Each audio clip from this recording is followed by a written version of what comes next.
those tech bros are going because they're falling behind. They want to catch up.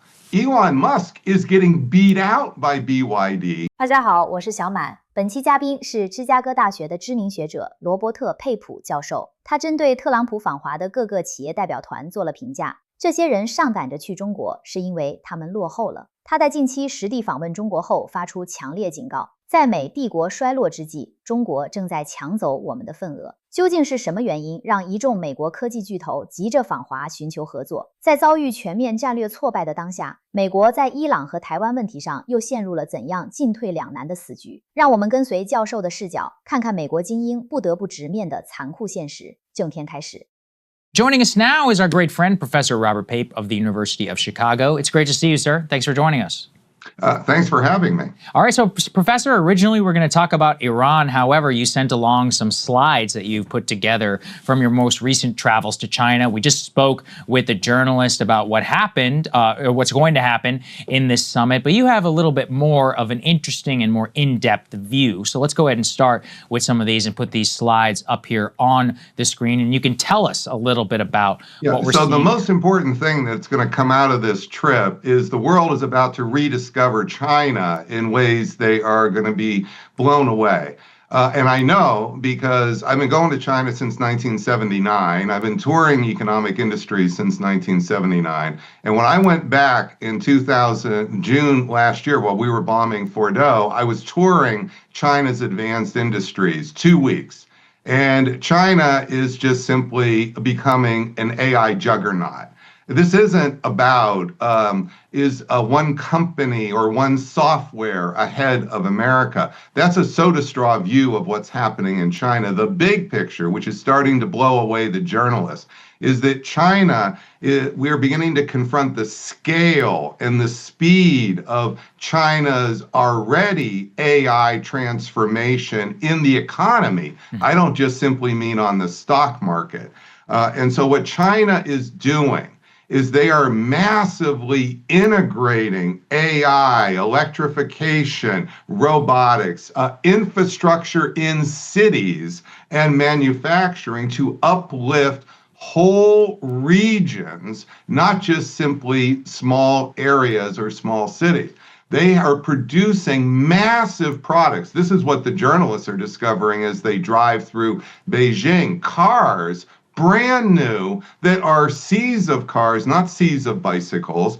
And these are electric vehicles you can't buy in the United States. They're beyond Tesla. They're going to come back and they're going to say, I want one of those. And the reason is because during COVID, what happened is we put all our money, $10 trillion plus, in debt. And that was for good reason, to help our people. But what China did, and China can do this as an authoritarian state, they invested. They didn't give, they invested. And what I saw in China are not just seas of cars, but I visited these advanced cities now that have been uplifted in the last 5 years. Major construction that's occurring. Here's a good example. This is China's Pittsburgh, so to speak. And in 2015, when I was last there, it looks like Pittsburgh. Now, this is like a version of, Wuhan calls it their Optics Valley after Silicon Valley. These are advanced AI-driven laser robotics that are just uplifting the entire city of 10 million people. Because it's not just about building a company, they're integrating all this citywide. So there's massive construction going on. This is another good example. I was in Hangzhou in 1979. I was part of the trip I was on, and it was a fishing village. Today, look at this. This is a completely different Hangzhou. There's still some fishing there, by the way, but what you see is this has been uplifted as a city. Just imagine if that was St. Louis. Imagine if this is Shenzhen.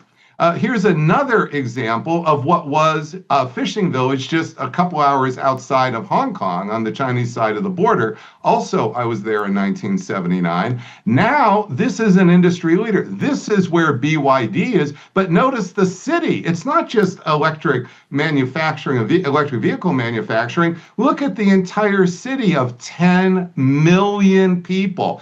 Brand spanking new airports. This is what we're missing. China, it's not that China's catching up to America. It's that we now need to catch up to China. And it's not about inventing a single product. You see, I think we think that, oh, as long as we have the latest single widget, we are ahead. What China's doing is inventing new widgets and then diffusing them massively across whole sectors and regions. They've uplifted about 50 to 100 million people in the last 6 years. What have we done for our Rust Belt? What have we really done for Erie, Pennsylvania, where I was born, Pittsburgh, St. Louis, Detroit, Baltimore? They look almost exactly the same, and in many ways worse than they did 6 years ago. Yeah. What has China done? They have invested up, and we're missing the big picture. Yeah. That's such an important point and important insight. And I wonder what you make of the fact President Trump was bragging about all of these CEOs who made the trip with him. You've got Tim Cook, you've got Jensen Huang, you've got Elon Musk, and over 12 individual CEOs of American companies who decided to go along with him, who he brought along with him. What do you make of that decision, and what do you think that indicates about what he's hoping to get out of this trip? Everything, this slideshow you just showed, and I have a lot more, puts everything in a new light. Those tech bros are going because they're falling behind. They want to catch up. Elon Musk is getting beat out by BYD. He's going to try to find how can he get in on the electric panels that are we need for AI, we need massive electricity. What is China doing? They are producing massive solar power. And yeah, that will help the planet, but that's not why they're doing it. They're not selling it to help the planet. They're selling it to beat America and jettison above America. And those tech bros are going because they're falling behind. They don't want to admit it. They want to pretend, just like Trump, victory talk. Same thing's been going on here. We are falling behind, and COVID was the hinge, and hardly anybody has been to China since COVID. I know, because when I used to go to China, I was surrounded by what? Americans. I go last June. There's no Americans. I mean, there are a few, but you could hardly find them. When was the last time a politician went to China? Gavin Newsom went about 18 months ago for 3 days. Okay. Wow. He went to BYD for 3 days, and there's still a video of it. That's it. And I came back. I tried to get a lot of politicians. I'm sorry to say, I tried to get journalists interested. Nobody could find the time because it wasn't on the radar.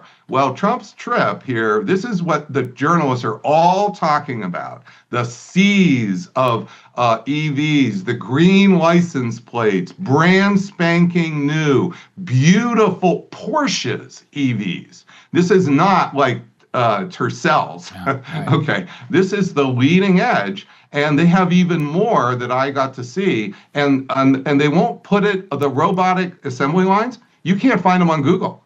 That's why I had to go. So they are not bragging, talking smack like we do. What they're doing is staying under the radar and just eating our lunch. Right. You know, Professor, to link this a little bit to Iran, if we could put F4, for example, up here on the screen. This is from the New York Times.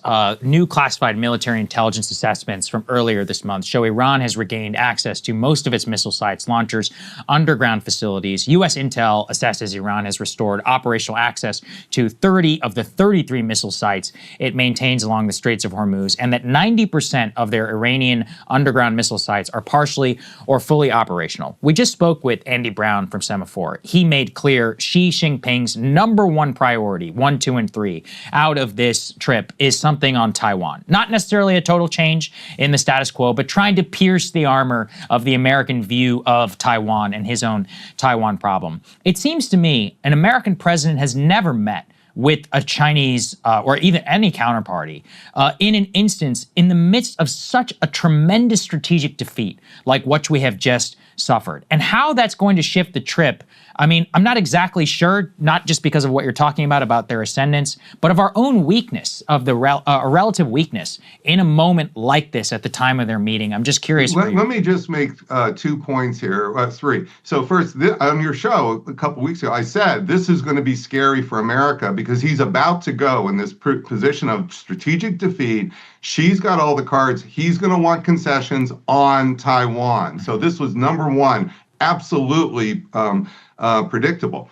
Number 2, if you look at that intel assessment, so what has happened with America's bases? It's not that we didn't refurbish anything. Those are bases basically 30 years old, 20 years old. We're still living in the 90s, a lot of the way like we're living in the Rust Belt in the 90s.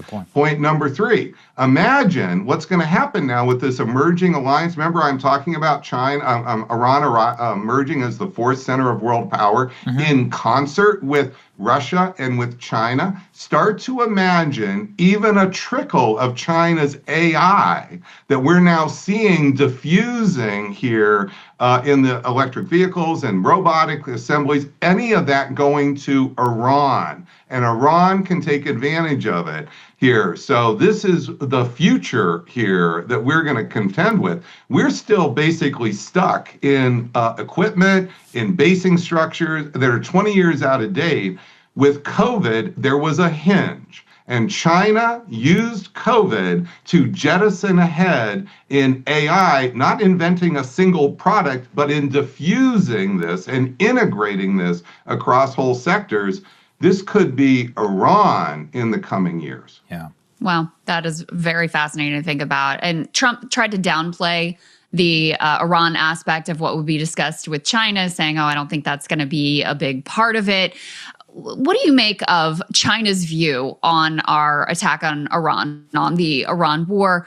Trump loves to point out that they get a lot more of their oil through the Strait of Hormuz, which is true, than we do. So they certainly are impacted by it. Of course, China is a nation that does a lot of trade with the world. So anytime that trade flows are impacted, that's going to be something that they pay close attention to. So what do you think will be said and discussed with regard to the Iran war on this trip? Yeah, so a couple points. First, notice that Trump is the master of sleight of hand like a magician. That stat that you just said is not false, but it's out of the larger context he doesn't want you to focus on like a magician. The bigger context is China has been weaning itself off of oil over the last decade. Only 20% of its energy needs now, 20% are met with oil, and only 38% of that come from the Persian Gulf. So last summer when I was visiting those advanced industries, the business people were telling me in the dinners that, they may suffer 1% or 2% here or there loss of GDP. But the fact of the matter is their whole business plan is built around Asia. It's built around, this will create opportunities for them to buy things and get deals on the cheap. They're more likely to jettison ahead as a result of this, while America gets sunk here. And what you are seeing is we just keep getting spun by Trump's rhetoric here, and we're missing big pictures. Some of it's because we just don't go to China. We try to get everything from behind our computers. And I know it's ironic that here I am, a professor, spend most of my life behind a computer, and I'm telling journalists and I'm telling politicians, you've got to get out and meet people and see the real world. That's what's happening. Otherwise, we're just stuck listening to President Trump's vision of the real world. Right. Yeah. And finally, we can't have you here without asking you a little bit directly about the Iran war. What's your sense of where we are, and are things just sort of on pause right now while Trump makes this trip? And do you feel that the pressure is continuing to build on him to take some sort of action? Yeah, this is a lull before a likely storm. We just don't know whether that storm is going to be, sort of a cloudburst or it's going to be a hailstorm. And the issue here we've talked about many, many times is President Trump is going to have an incredibly difficult time swallowing that big L on him, which will, as bad as you think his political prospects are now, he's still got a large part of MAGA behind him. And they will be even more behind him as they get into the midterms. However, if he accepts the loss and really just says, yep, you're right, I've got to stand aside while Iran gets a nuclear weapon, think about that, because that's what the real future is here, then a lot of even MAGA is going to lose confidence in the great leader because that great leader isn't so great anymore. So this is where the real problem of the trap is. As bad as it might seem to go down a road of escalation, going down the other road for Trump is worse. Now, the rest of us may be perfectly happy to make the choice. We don't want casualties. We'd rather go down and allow Iran to emerge as the fourth center of world power. That's the choice, and we may make a different choice, but the guy in the Oval Office is President Trump, and he's in there for 2.5 more years.